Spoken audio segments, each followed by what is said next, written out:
Hi listeners, welcome to the 5th episode of Talk to Mama. Are we on 5 already? We're on number 5. Wow. Yeah, we're moving fast. So today we have with us a very, very special friend, Cheeky. What one? It's so funny when I saw that this was Talk to Mama and you guys are so young and sexy, and then when you think of Mama, you just think of Mama! Oh, Mama. Really? Let's change that. Yeah. So, I don't know why I made that sensual We're voice. spicy mamas. Yeah, very spicy. So I'm going to be generous today and make you a cup of coffee. Oh, let me tell you, Natalie is one of those people who you can go to her house, Yes. she'll make herself a drink, sit next to you, Yeah, and chill. drink it, And be like, oh, hi. you wanted one. Oh, I didn't know. That's Yeah, Natalie. because you didn't ask. And what's so ironic about this whole conversation is it's about sisterhood. You're dragging me through the mud. We haven't even introduced what we're talking about today. But yeah. Oh, and introduce it then. Yeah, so today we're talking about sisterhood. We thought it was a really nice, appropriate topic because we're here with Cheeky, who's been, we've been friends for 12 years. And so we just wanted to talk about our relationship and also the topic of sisterhood in general and the importance of it. Because I think all three of us have always been on the same page in terms of we believe in solidarity between women and not tearing one another down, but being that strong force of support. Really.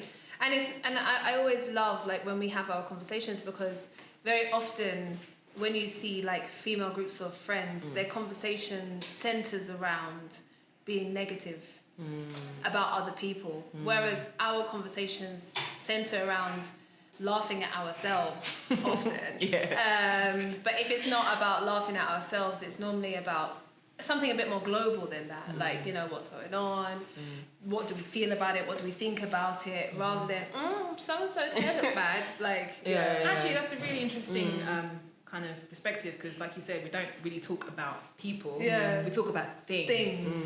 Like what's happening in the world. What's going on, what do we feel about it, what do we think about it. Yeah.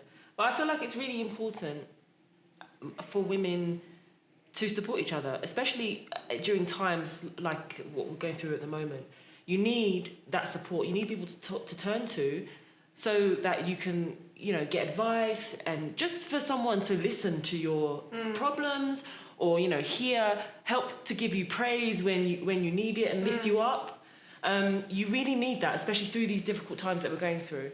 I definitely think that the reason why there's so much mental health in men, especially around depression and suicide, like we're seeing in the UK, especially right now, and that's only because they've taken the time to do the studies on it, I'm sure, and in the US, but I'm sure it mirrors even here, is because women have the ability to talk.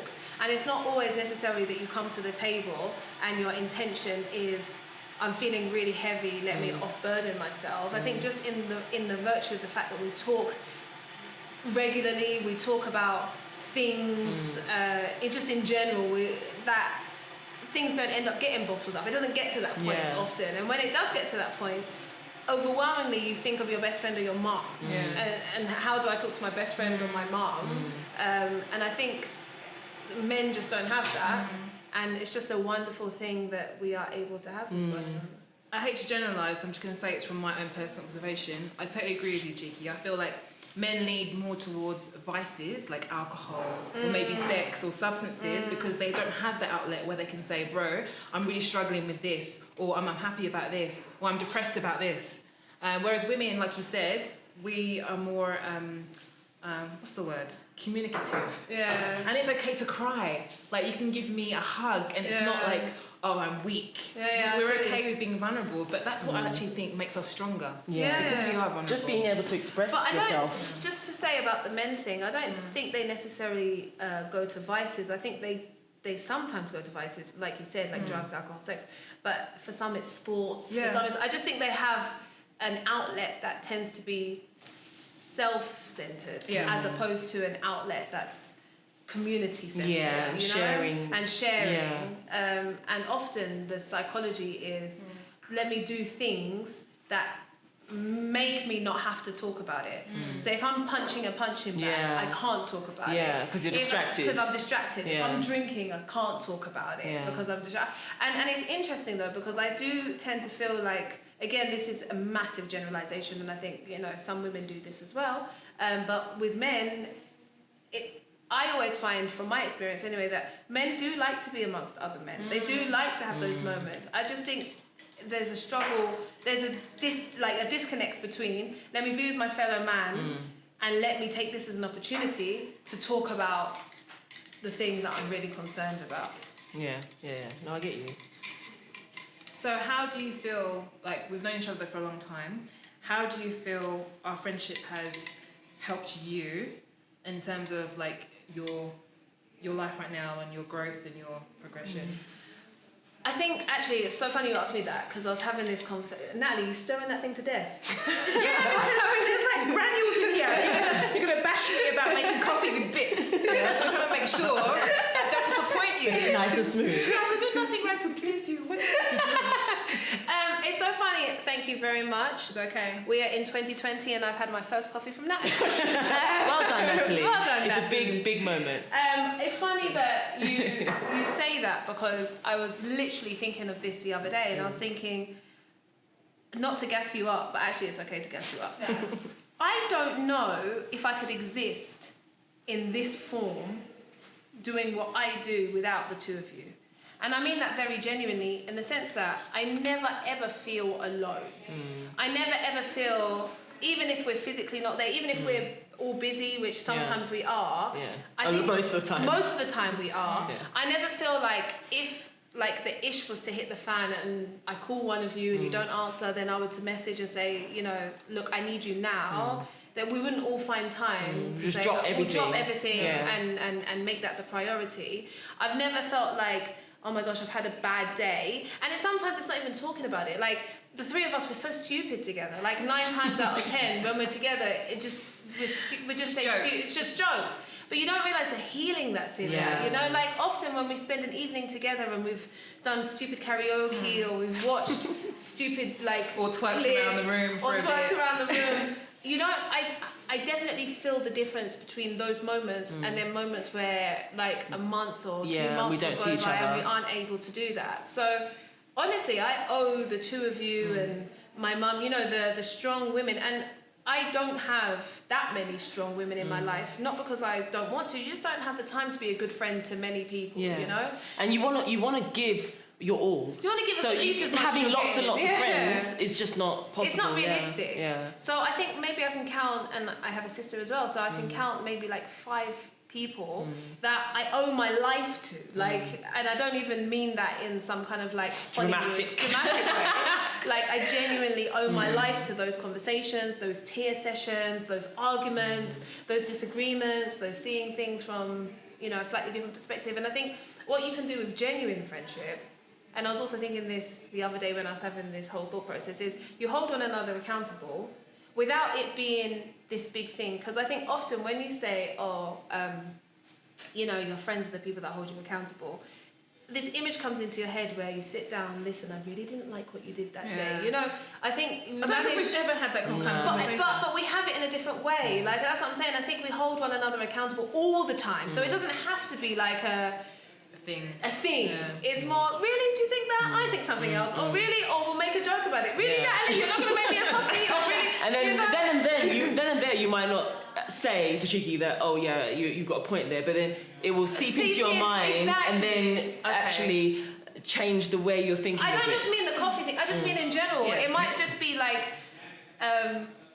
God, Chiki, let me get a word in. Oh shit, sorry. And then afterwards, you're like, oh man, I really spoke a lot that day. Maybe next time I should be more conscious. Or, you know, like, it's those small things that you're holding someone accountable on a regular basis without it being A thing. Yeah. Like I was saying to Samantha the other day about our friendship dynamic, it's funny, we've got to that point where we can just be direct with each other without being rude. Or without it being perceived as rude. Or none of us holds grudges and say, oh, she spoke to me that way, so it meant this. Like, there's none of that miscommunication. And if there is, I feel like we're in that kind of space where we can say, you know, I felt offended when you said that to me. And I don't know whether... I don't think we'd even say it like that. No. That thing of, I felt offended, I think we'd probably say, that wasn't necessary. You know, you just say it like... Because I think that accountability thing, I think people get scared of it as a notion, like, because many people are uncomfortable with confrontation, you know, and I feel like with true friendship, being accountable doesn't necessarily require confrontation. It can be done in jest, you know, it can be done subtly. But some people don't get that. So I feel like you have to have that kind of chemistry with that person anyway. Because I have some friends, no mentioning your names, where I know for a fact that if I was to positively confront them about something, they're not ready to hear that message. Unless they ask, that's the only situation where I'll openly say.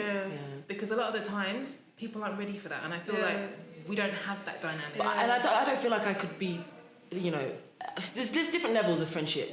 I couldn't be, you know, deep friends with somebody who can't self-reflect. 100%. I feel like that's a really powerful thing that you need in a friendship. Each of you need to be able to look at themselves and check their behaviour. That's why I think we are growing within our friendship, because we are able to do that. And I don't think there is any growth without a bit of instability or a little bit of self-reflection or positive confrontation. So, And I think, like what you're saying about checking yourself, I agree. And I think I would love a world. Okay, so I think we all went to the Kabbalah Center, and I think for these things it was just wonderful, because I would love a world where as soon as something happens, the first person that you look at is what was your, like, how did you contribute to that thing? You know, the moment something happens. So that before you scrutinize what someone else's contribution was to that thing, you first start by saying, well, you know, did I come across as off, or did I say something weird, or was I loud, or was I, you know, what did I do, you know? What role did I have to play? Because I also think it really changes the way that you look at then the situation as a whole. There is no situation that doesn't have many moving parts, you know? It's such a powerful lesson. Such a powerful lesson. Yeah. And it can be kind of transferred to every aspect of your life. Yeah, I agree. I think my relationship, even at home, wouldn't work in the same way, because I'm really trying, man. And listen, my girls will never piss me off the way my husband will. I just think because you understand one another more as women, like a partner can push you in a direction that really, you know, there's a big difference between the sexes. Very big difference. And it takes a lot of patience and understanding. A lot. Let me just... Of which I have none. Natalie is the most impatient person on the planet. But I think, like, I always think back of Kabbalah when Bien gets on my nerves, and then I might, like, react wrongly, because it's always wrong if you just have a knee-jerk reaction, right? So I might react wrongly, but I always try and take myself out of it and be like, to be fair, it could have come across like this. And to be fair, so then when I have a conversation, again, at least it allows me to be a bit balanced. And I think whether you're a man or a woman, self-actualization is not something that people have, because we live in a society where admitting your faults or admitting you're wrong is considered to be a weakness. Yeah. But it's a strength. Yeah. Biggest strength. It's so hard to say, you know what? My bad. I effed up. Or it's so hard for anyone to look at a situation and say, okay, what part did I play in making that thing that went wrong happen? Yeah. A lot of people love blaming other people. Because it's easier. And it's painful to say, actually, or to admit to anyone that you did wrong. It's painful. But it's amazing, though, because as soon as you do, because I also think that part of why people struggle with that is it feels like such a loaded thing. You can also do it in jest to yourself. You can also be like, oh man, why did I do that? You know, it doesn't have to be this kind of like deep, it's still deep, but this kind of like painful psychoanalysis, you know, it can just be, oh man, why did I do that? And I think it takes practice. I think that's true.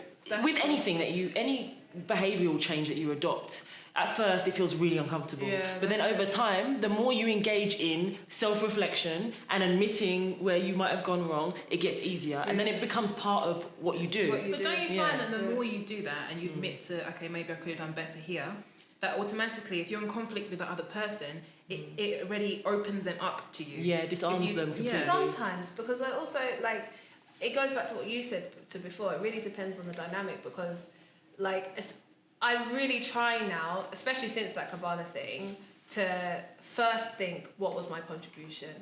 And like you said, you might not get it right. You might have seen that your contribution was X and someone else perceives your contribution as Y, that's fine. But I tend to find, outside of these spaces, I'm normally the person who first and foremost comes forward and says, look, I know I did this. Yeah.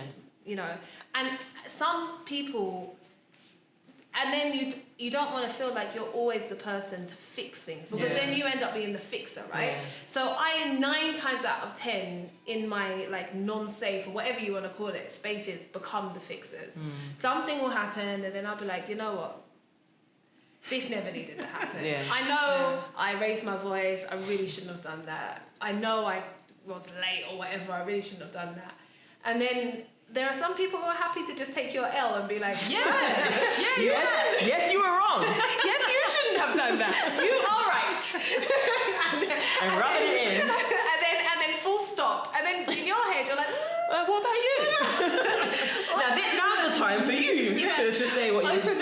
But should you care? As long as you're real with yourself. Yeah, that's all you have to care about. You just have to let go of everything else. Yeah. Like, I think now I'm not there.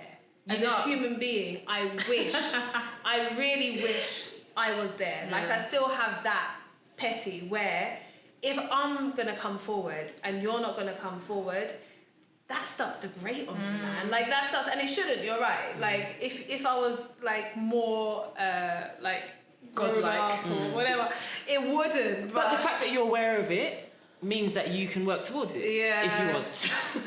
And the thing is, I have to get to a point first where I want to. and I do, because I think you're right. Like, your life, surely what we're looking for is the happiest, most balanced life, right? Obviously, your life is most happy and balanced if you're aware of your ish, you don't allow other people's ish to penetrate you, and you keep it like that, right? I wish I was there. But do you know what my biggest ish is? Ugh. Okay, I don't know if you agree with me, but I feel this is it. A lot of the time, I feel like I give a lot. And when it's not reciprocated, I get angry. But then I think to myself, am I really giving if I'm getting angry that someone's not reciprocating? Because you're expecting something back.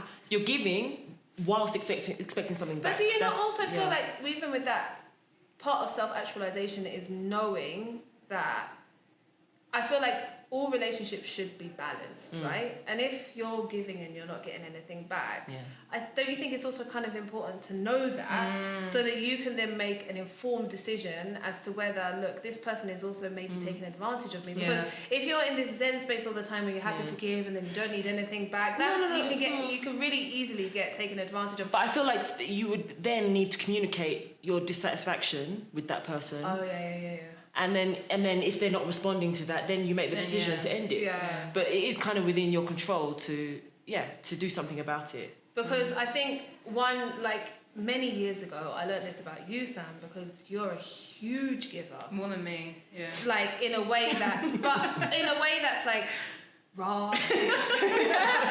But also, you're not a fool.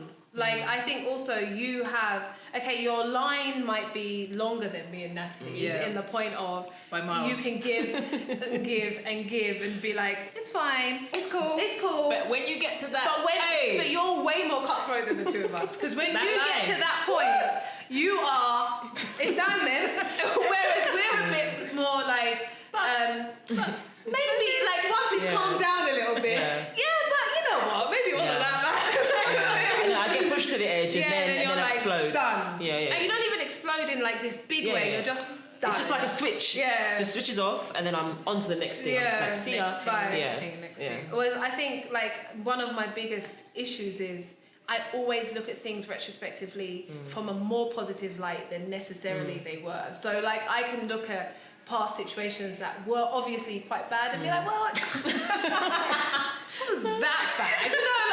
You forget the pain. You forget. I mean, okay, he stole £1,000. It's still 2,000. You know, we've all seen that. Yeah. So I think I wish I had much more of that awareness. Is it? Would you say you're forgiving? Is that you're quite forgiving when someone wrongs you? Oh yes, but also I feel like it's very easy if someone comes. I'm not very good at. I'm not very good at really psychoanalyzing anyone but myself. And I feel like sometimes you have to. So like I have these arguments with Bien all the time where he'd be like, well, can't you see that this is a clear agenda? And I see everything as really dope. So I'm like, what do you mean, man? This is awesome, until it's like obviously not awesome. And then it will simmer down. And then I'll be like, well, it really wasn't that bad. And then get into that cycle. Can I jump in there? Something I've observed about you is I feel like you have a childlike spirit in when it comes to other people. I think you always see the best in someone until they do something to prove otherwise to you that they're not trustworthy. Whereas I'm the opposite. I go in with 100% She's very cautious. You do the opposite. So at the same time, I don't think that you should ever lose that. But maybe just have a bit more awareness. I need to have more and maybe awareness. slow it down a bit. I need to have you approach everyone with open arms. And then anyone. You remind me of a puppy. You know, a puppy that just wants to give everyone love. It's so true. It's so true. And then I'll turn up at home and all my furniture's gone. And it's like, but he told me to keep the keys safe. But he said he just needed a place to stay, man. It's true. I really must do that. And my mum and Bien tell me this all the time. But I'm just really blessed actually because Bien is really. Yeah, but Bien's a wizard. It's weird. Like Bien can read someone. Yeah. Like it's creepy to me that he can meet someone for 5 minutes and like analyze them. I can't do that. So often we have arguments because he'll be like, stay away from that person. I'll be like, you're so judgmental. What's wrong with you? They didn't do anything wrong. And he's like, no, they're the devil. And then my furniture's gone and he's just in the corner like, I told you. But I think these are the reasons why sisterhood is important, right? Because I feel like even when you're in a relationship, because what I really get, I guess it's upset, but it's everyone's choice to do what they want to do. When someone settles down, and it seems to be the case that sisterhood for them was a gap filler for a relationship. You know? Just to, when they were bored, they just wanted someone to hang out with. Until the real person came you were their friend during the boring times. During the boring times. And then when they get a man, it's deuces. Right. And I think that's so queer because like your partner can never feel everything for you and shouldn't. You know, your friends can never fulfill everything for you and shouldn't at the same time. So I think it's important, even I think it makes your relationships healthier to be able to remove yourself from the space, have friends that aren't going to just immediately take your side. Be like, well, you know, maybe what he actually meant was that. So then you can be like, okay, fair enough. I think that idea of needing ride or die. I actually hate that term, to be honest. Right. No, I think it's almost like you're requiring that person to be blind. Like, don't see my flaws. To the wrongs that you do. No, I think I'm pretty ride or die in the sense that I'm gonna tell you. Yeah. But if you're saying we're burning down the house anyway, okay, fine, we're gonna burn. I will say, I really think that's ridiculous. I really think he's like, you know what? If you're adamant, let's go. I'm gonna be the one holding the fire extinguisher way behind there. I'll drive you there and pick you up. So I think, I think it makes your relationship stronger. I love when me and Bien have an argument, then I come to your house and I'm like, you never guess what he did. And Sam's normally the first time I'm like, what? Couldn't it have been this? And I'm like, oh. Give me a drink, I'm going home. Oh my gosh. But it's weird because I feel like we're all very different in terms of our personalities. But somehow our relationship works. But the common we're extremely denominator different. is we're silly. Very silly. Well, I think our common denominator is that we're youthful in the sense that we don't ever for us growing up isn't something that is a compliment. Like I don't want to grow up. I don't want to grow up. I'm not grown and I don't want to. I don't want to. I want to have fun. I want to be silly. I want to. But I think it's more than that. I think we have the same values. You know, definitely. we can have the same values and then they manifest themselves in very different ways. Definitely. I think it's a lot to do with getting the most out of life as well and not giving up on life. You know, when people keep bringing this up, it's a topic that keeps coming up, but people reach the age of 30 and they think that they've got to start dressing in a certain way, they've got to start behaving in a certain way. And society tells them they should as well. And it's just boring. That's not the life we want. We've chosen lives that are different from 95% of the population. And that was very very conscious. And that's what I think that's partly what's drawn us together. It's interesting. We want something different. Yeah, it's interesting that you say that because I was looking at videos of J-Lo the other day, and I was. So was I. How creepy is this? It's just yesterday. You know, Natalie thinks that there's some weird thing going on in her life. Yeah, she's a witch. Yeah. I'm a witch. Yeah, Natalie thinks she's a witch. No, seriously. A good witch. I specifically put into YouTube Jennifer Lopez because I waited up in the morning. You're acting as if like it was this really like obscure. Right, so when was the last time you listened to J-Lo? I wasn't listening to her music. All right, so what All right, happened? let her finish. I was looking at pictures and videos of J-Lo. Yeah. Not music videos, just like her on tour, her on concert and stuff. And I thought to myself, we don't give enough credit. It's very easy from an outside perspective to be like, please. I mean, it's just J-Lo, right? But I think she has definitely paved the way for women like us to say age is just a number, you know? Like, and you don't realise society does impact your psychology. But when you have a strong female figure doing the opposite, it almost gives you the kind of like the stamp to be able to do that as well. Yeah. And I was thinking even of Kim Kardashian, like I know people like to trash her, and I wouldn't say I'm necessarily the biggest Kim Kardashian fan, but the fact that she has all those kids and she's still very sexy and she's still very like, you know, she hasn't let go of her identity. Yeah. I think that's the worst thing. People just lose their identities and become this pseudo mom blubbering thing in the corner. No, because it's not, you don't just become a mother. You are Jennifer Lopez and you're a mother and you're a businesswoman and you're a wife. Exactly. Yeah. It's important to understand that you just don't lose yourself. That's my biggest fear. Yeah. I actually, it really was sad to me. I don't know if you had this conversation with Amanda and Polycarp. I know you did your filming with her the other day. But she did a pregnancy shoot and I found it so tasteful. She was like covered, but you could see that she had a jacket that was unzipped. So her jacket was covering her boobs and then she had her belly out. Do you know how many people trolled her? Like, you're a mum now, like... Why are people ashamed of women showing their belly? But a clothed belly?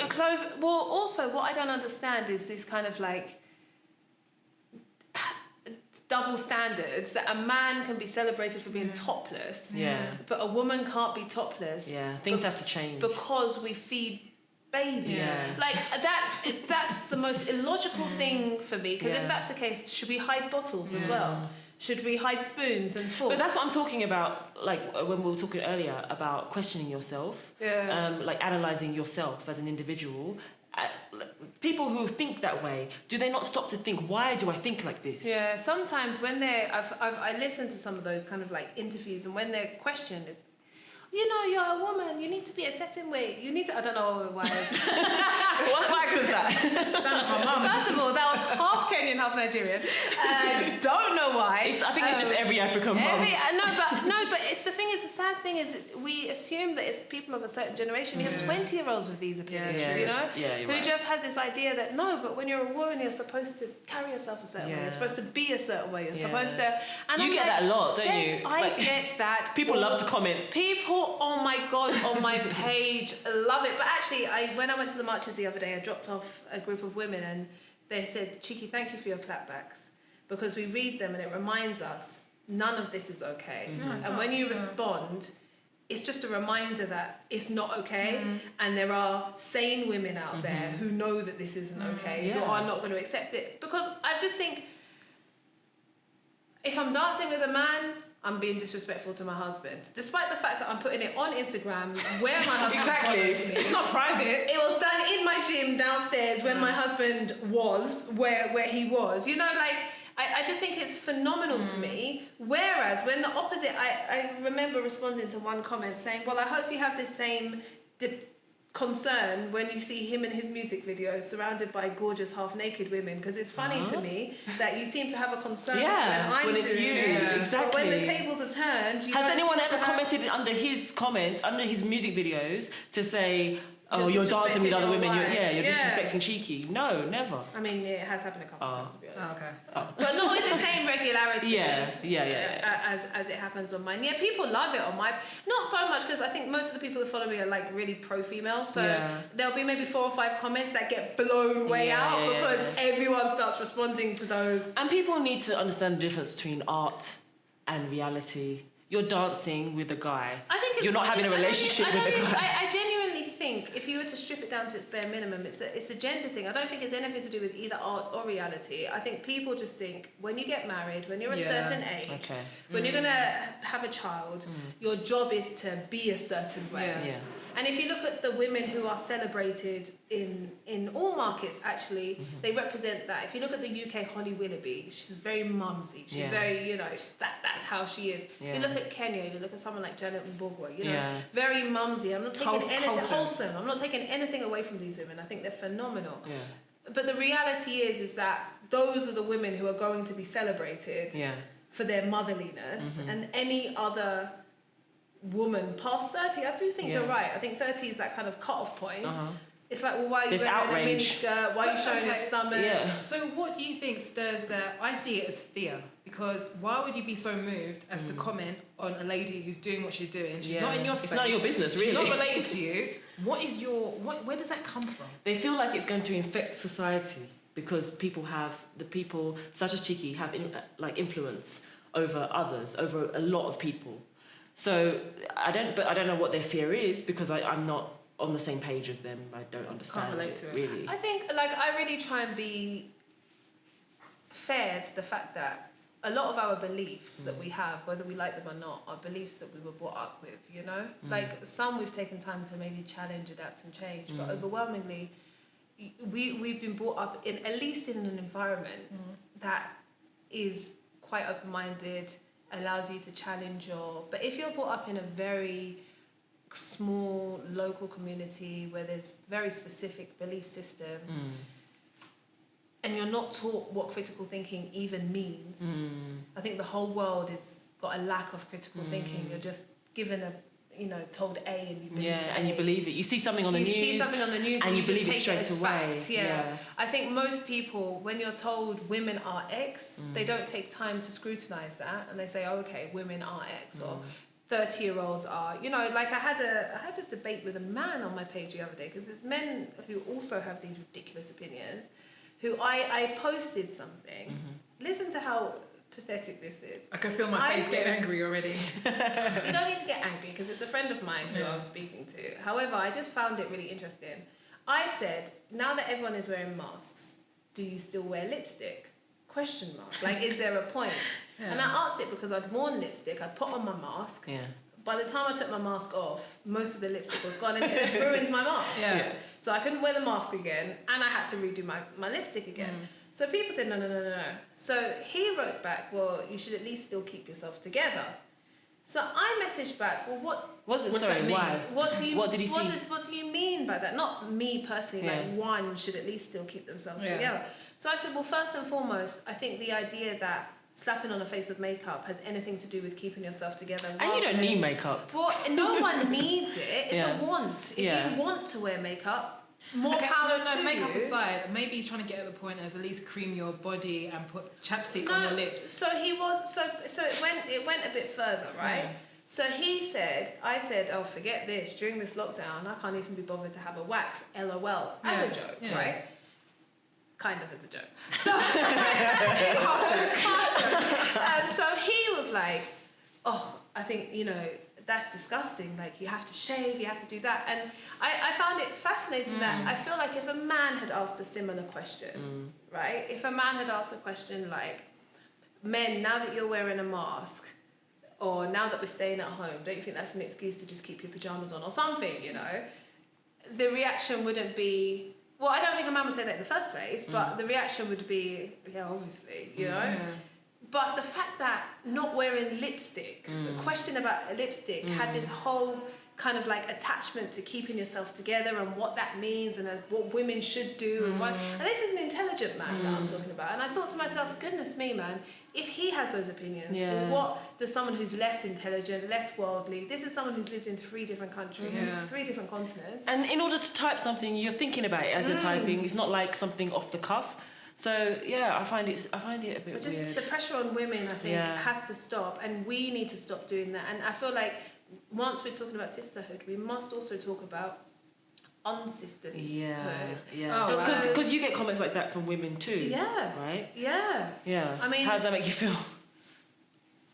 Pity, if I'm being honest, because I think I'm so blessed to have all these strong examples of womanhood in my life, in every way, shape, or size. I have more traditional women, I have less traditional women, I have religious women, I have non-religious women, I have ratchet women. I've been surrounded by very different types of women, and I love women. And so my go-to position, even on social media, is always to give the woman the benefit of the doubt, to try and understand from a female perspective.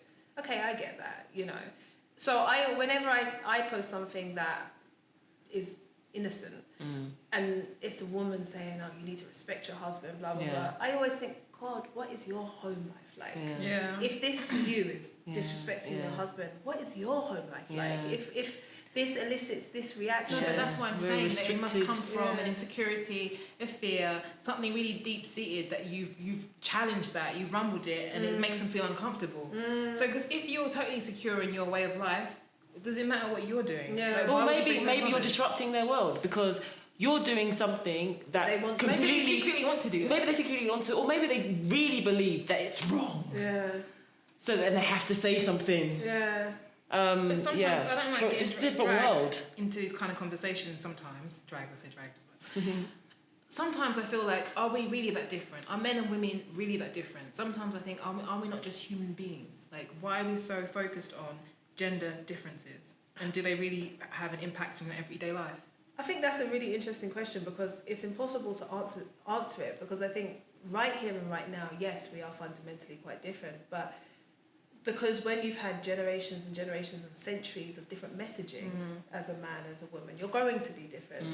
But whether we are in actuality As our core different, I think it's impossible to answer that without stripping years and years of messages, years and years of, even if you go as far back as what the Bible says the role for women are, role for men are, and the different ways in which the sexes are spoken about, all the way down to policy. It's only really even now that these kind of like stupid, minute parts of policy are being challenged as to, women's right to inheritance, women's right to women's ability to pay for things, women's right to be raped when they're in, men's right to rape a woman when in a marriage. That's not rape if it's in a marriage. So I think fundamentally, if you've had generations, and what they do say is, there is such thing as genetic learning. So I do it becomes think part of it becomes you, part of your DNA. So I do think it would be impossible right now not to say that we're not different, just because our entire...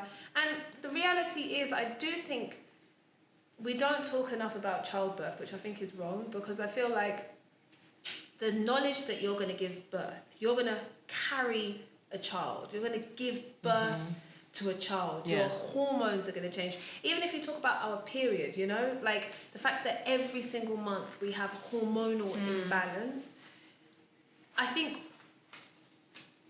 I'm a very proud feminist, but I do definitely think as a movement, ignoring those things to try and say, no, we're equal, doesn't help.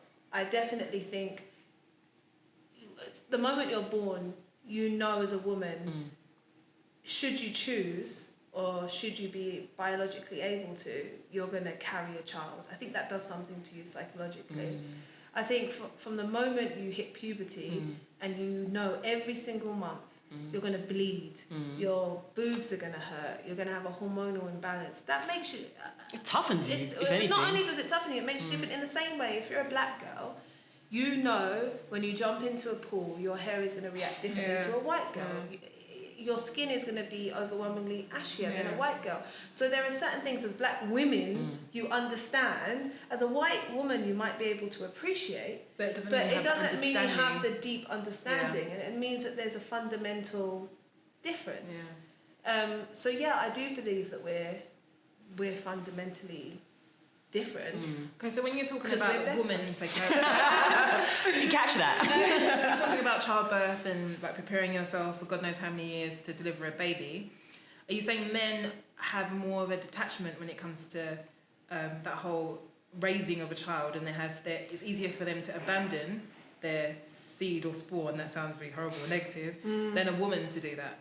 That's a really tough question, man, because biologically, like, how do you even begin to answer that?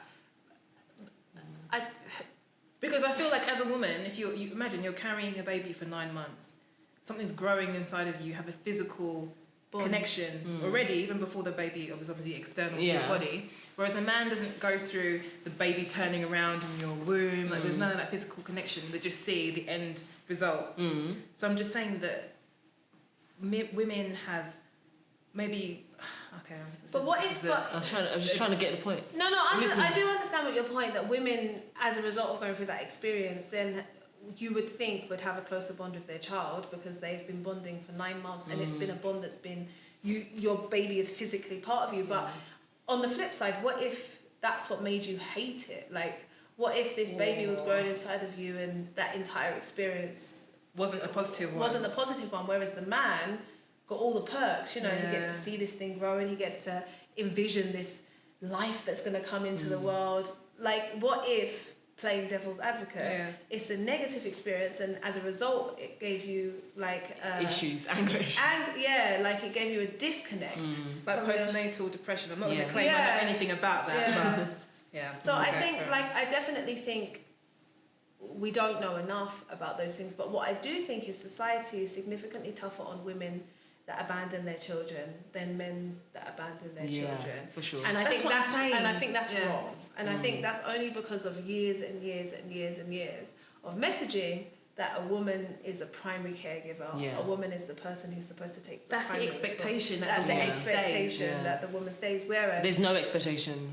For men, it's he left. Oh, okay. Yeah, let's move on. Also, someone said to me the other day, I met this man, he's amazing, blah, blah, blah. Yeah, imagine he's a single father. And I was like... They get extra praise. They get extra praise, whereas a woman is looked down upon. When you say, and she's a single mom... Where's the husband? Where's the husband? It's this negative... Did she just sleep around to get that baby? Yeah, exactly. Yeah. So they're judged. They're judged negatively. So I think we need to break down all of those things. And I think it starts with women... scrutinizing messages that they've been given their entire life. And I get it. I get where the kind of the closed-mindedness is. I do. I think if you've been told something for hundreds of years, we're not even talking about a small amount of time. Don't forget, like, even in medieval times, if a woman, was too smart, she was considered a witch and burnt at the stake, So if women have been taught to repress parts of themselves forever. Yeah. I think if you look at 2021, right? You look at what's this kid's name? He did Quarantine Radio. In Kenya? No, but there was one in Kenya as well. UK? Was it Trey? No, it wasn't Trey Songz. Anyway, dude. No, the guy. Guy, I can't remember. Quarantine Radio, where he bought a load of strippers and everything like that on his page, and he was celebrating. That thing is super cool. Got hundreds of millions.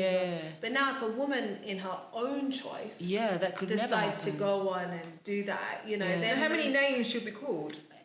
Every name under the sun. I mean, we can even just talk about women who don't even do that, who get called every name under the sun anyway. So I think if you're surrounded by this psychology, I can understand why you start to embody that. I get it. Do you think there's a difference between the way men and women have friendships? So, for example, I feel like men support each other more in terms of, in general, they have each other's backs. Whereas I feel like women, instead of being like that, they're more competitive towards each other. And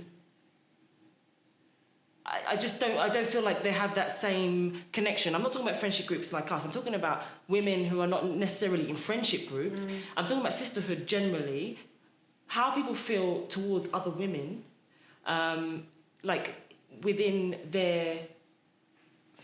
Yeah, No, I hear you. I hear what you're saying. I think, have you heard of a philosophical or economic, I don't know, economics, psychological, anyway. It's called crab in the bucket syndrome.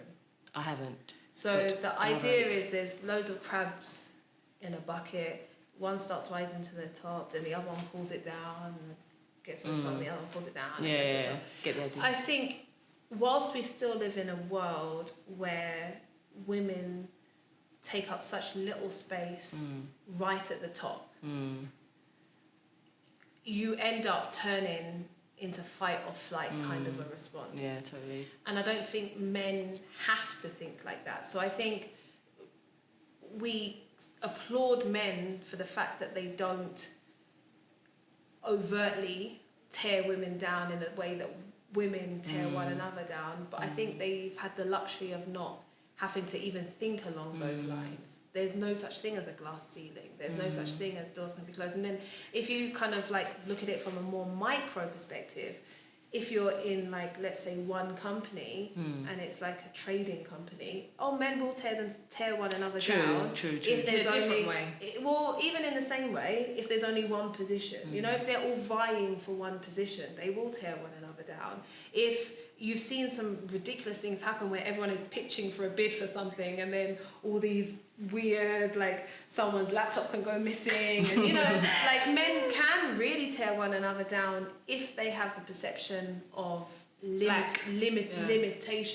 So I think the problem is not that women tear one another down. I think this perception of limitation causes a fight or flight response in people. And even if you're not conscientious about it, even if you're not vying for a position, I think even just from this kind of like subconscious perspective, you're like, well, if she's doing well, somehow that limits me rather than uplifts And I think me. exactly the same when women are competing for men as well. Sure. It's almost exactly the same. I feel like, because there are perceived to be few men out there. And I'm few sorry to good say, ones. no, even black men, let's be real, there are lots of studies and you know, things said by women, I can't quote them right now, but there is this sense of lack that there are very few black men who have good jobs, who have values, who are upstanding. So when there is one, whether he's married or not, there's this kind of desire to get the prize. Yeah.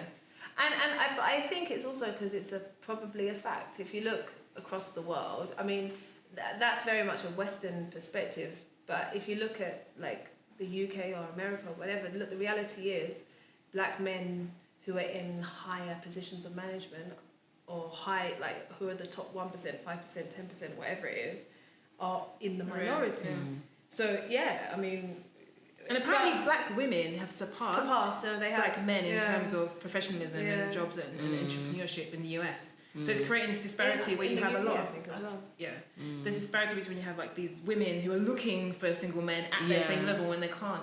But there's also the problem that we spoke about this just the other day, that the least swiped upon woman on dating apps is a black woman. That's fact. It's black women and Chinese men. So then the reality is, as a black woman, that your pool of men that are even interested in it's even smaller. So you turn into fight or flight. I mean, that's just, I think, make you super competitive. because if you want a relationship, if you want to settle down, some of these things are like factual. There are limited good men, number one, who share the same values of you. Okay, fine. So out of 1,000 men, that takes off 150. Then who are interested in you as a black woman. So let's take off another 400. So you're left with 300 men, So then let's remove people who are at the same economic, same economic level of you to take off another 100. So you've got maybe 200. And then the ones who are already, forget married, because women vie for married men. So let's say there's maybe 200, Of those 200, ones who don't have an alternative race as their preference, then you're left with maybe 50. So you got like 200 women vying for just those 50 men. Yeah, or 500 women Yeah. vying for those 50 men. And like you said, half of them are married anyway. So that's why I think it's women are treating something that's true, but then it comes back down to the conversation before we started this podcast on business. I think divide and conquer is the best strategy that has been used on anyone, and I think rather than buying into all of those things which are facts, which are true, acknowledging and realizing that, well, how do you change that?